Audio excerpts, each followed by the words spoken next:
हर रोज एक नई कहानी देखने के लिए चैनल को सब्सक्राइब करें और बेल आइकन दबाना ना भूलें।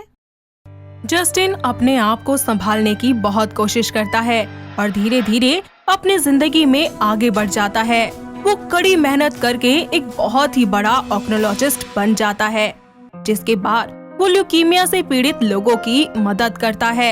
ऐसे ही एक दिन जस्टिन अपना काम जल्दी से खत्म करके माइकल से मिलने के लिए उसके घर चला जाता है।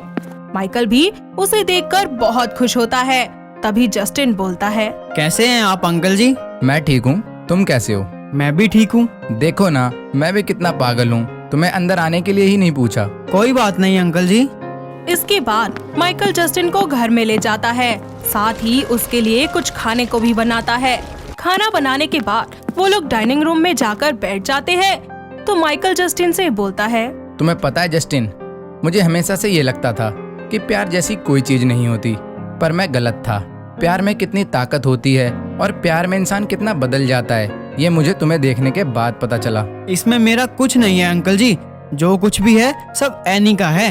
अच्छा अंकल जी, अब मैं चलता हूँ, काफी देर हो गई है। ठीक है बेटा, ध्यान से जाना।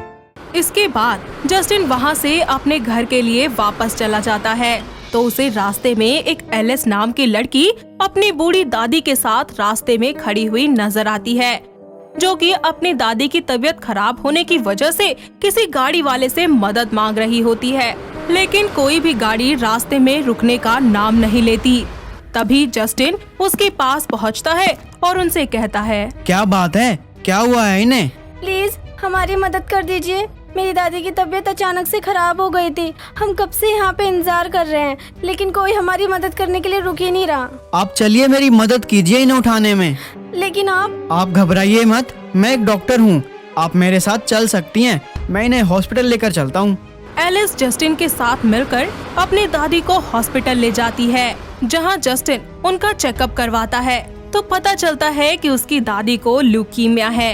ऐसे में जस्टिन एलिस के पास जाकर उससे बोलता है, सुनिए, बात ये है कि जी मेरी दादी ठीक तो है ना? अभी तो ठीक है, पर क्या डॉक्टर, साफ साफ बताइए ना। आपकी दादी के पास ज्यादा वक्त नहीं बचा है। इन्हें ल्यूकीमिया है, ब्लड कैंसर। ये नहीं हो सकता। वो भागकर हॉस्पिटल से बाहर आ जाती है और जोर जोर से चिल्ला चिल्ला कर रोने लगती है। उसके पीछे से जस्टिन भी वहाँ आता है और उसे शांत करवाने की कोशिश करता है, साथ ही उसे समझाते हुए बोलता है, सुनिए, आप रोइए मत, जिंदगी में ये सब तो चलता ही रहता है। लेकिन मेरी ही जिंदगी में क्यों? आपको ऐसा इसलिए लग रहा है क्योंकि आपने दूसरों की जिंदगी में झांक कर नहीं देखा। हमें अपना दुख सबसे बड़ा लगता है।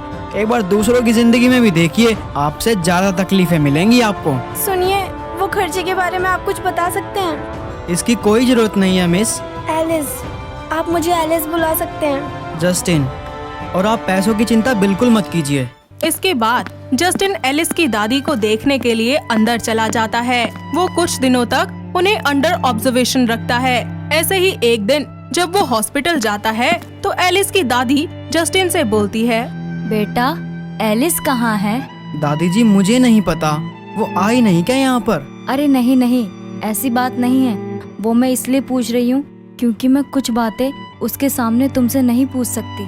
कैसी बात है दादी जी? तुम्हारी शादी हो गई क्या बेटा? जी मैं शादीशुदा हूँ। ओह, तो फिर कुछ नहीं हो सकता। मतलब? मैं सोच रही थी अगर तुम अकेले होते तो मेरी पोती के साथ तुम्हारा कुछ हो सकता था। अच्छा, वैसे मैं अकेला ही हूँ। लेकिन अभी तो तुमने कहा कि तुम्हारी शादी हो चुकी है। जी मैंने सच कहा है, लेकिन अब मेरी पत्नी इस दुनिया में नहीं है। बहुत प्यार करते हो ना तुम उससे? जी बहुत ज्यादा। आप सुनना चाहेंगी उनके बारे में?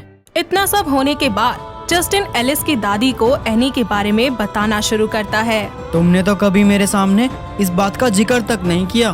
क्या बताती मैं, यही कि मैं मरने वाली हूँ, और वैसे भी तुम्हें बताकर क्या फायदा होता। मैं तो तुम्हारी दुश्मन होना, और दुश्मन जिए या मरे क्या फर्क पड़ता है? फर्क पड़ता है, नहीं बहुत फर्क पड़ता है, तुम नहीं समझोगी। तो समझा दो ना मुझे जस्टिन। क्या समझाऊं? ये कि जब मैं तुम्हारे साथ होता हूँ तो मुझे अपनी जिंदगी का हर एक पल बहुत ही खास लगने लगता है, या फिर ये कि मैं पूरे दिन में सबसे ज्यादा खुश तब होता हूँ जब तुम मेरे साथ होती हो। ये तुम क्या कह रहे हो जस्टिन? सच कह रहा हूँ मैं। मुझे ही नहीं पता चला कि कब मुझे तुमसे प्यार हो गया, पर कभी कह नहीं सका। जस्टिन, तुम मुझसे प्यार क्यों कर रहे हो? तुम्हें प्यार के बदले प्यार कभी नहीं मिल पाएगा। प्यार में कुछ मिले ये जरूरी तो नहीं, मैं बस तुम्हें खुशियाँ देना चाहता हूँ। पर अब मैं इन खुशियों का क्या करूँगी? अब तो मैं प्ले भी नहीं कर सकती। कर सकती हो, मुझे पूरा भरोसा है तुम पर। नहीं जस्टिन, मैं सब कुछ खराब कर दूंगी। ऐसा हो ही नहीं सकता कि तुम कुछ खराब कर दो। तुमने मुझे ठीक कर दिया, और क्या चाहिए तुम्हें? और वैसे भी मैं तो हूँ ना तुम्हारे साथ।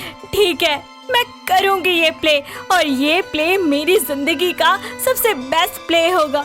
इस सब के बाद एनी उस प्ले को करती है और वो लोग जीत जाते हैं। इसी तरह वो दोनों एक दूसरे के साथ बहुत सारा टाइम स्पेंड करते हैं।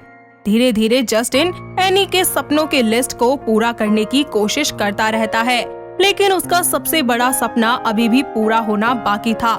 ऐसे में जस्टिन उससे पूछता है, एनी, तुम्हारे ज्यादातर सपने पूरे हो चुके हैं, बस एक ही सपना बचा है। वो बता दो ना मुझे कि आखिर कौन सा सपना है जो तुम कतरा रही हो बताने में। एक बात बताओ, फिर मैं वो सपना तुम्हें बता दूंगी। अच्छा ठीक है, पूछो। प्यार करते हो मुझसे? हाँ करता हूँ, तुम जानती तो हो। शादी करोगे मुझसे? जरूर करूँगा। ये जानते हुए भी जस्टिन कि मैं कभी सारी जिंदगी तुम्हारा साथ दे नहीं पाऊंगी, फिर भी तुम मुझसे शादी करने के लिए तैयार हो? हाँ, मैं तुमसे बहुत प्यार करता हूँ, तुम्हारे सिवा किसी और से शादी करने के बारे में सोच भी नहीं सकता। यही है मेरा आखिरी सपना, अब देख लो और इसे पूरा कर दो। आगे बोलो ना, आगे क्या हुआ? तुमने पूरा किया उसका सपना? जी तभी तो मैंने आपसे कहा कि मैं शादीशुदा हूँ। ओह हाँ, सही कहा तुमने। हमारी शादी के अगले दिन वो मुझे हमेशा हमेशा के लिए छोड़कर चली गई। कमरे के बाहर खड़ी एलिस जस्टिन की सारी बातों को बड़े ही ध्यान से सुन रही होती है।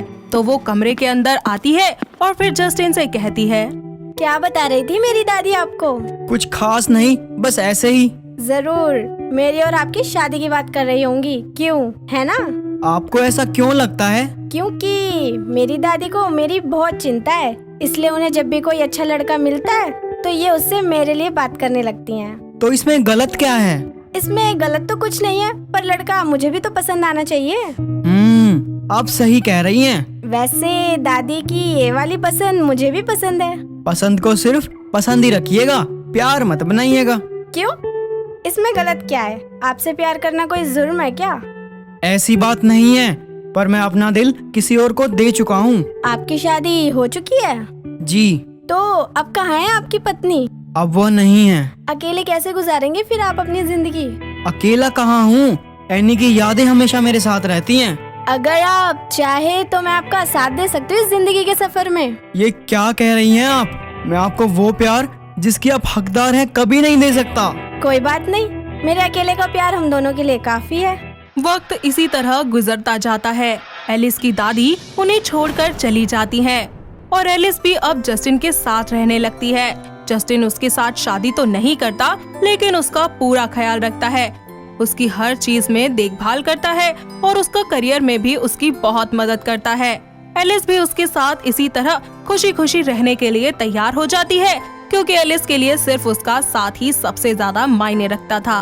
तो दोस्तों, कैसी लगी आपको हमारी ये नई कहानी? क्या आपके घर के आसपास भी है कोई ऐसा लड़का या लड़की जिनकी कहानी कुछ इसी तरीके की हो? अगर हाँ, तो उन्हें ये वीडियो दिखाइए और हमें कमेंट करके बताइए। दोस्तों, अगर आपको ये कहानी पसंद आई तो इसे लाइक करें, शेयर करें और कमेंट करके बताएं कि कहानी में आपको सबसे अच्छा क्या लगा।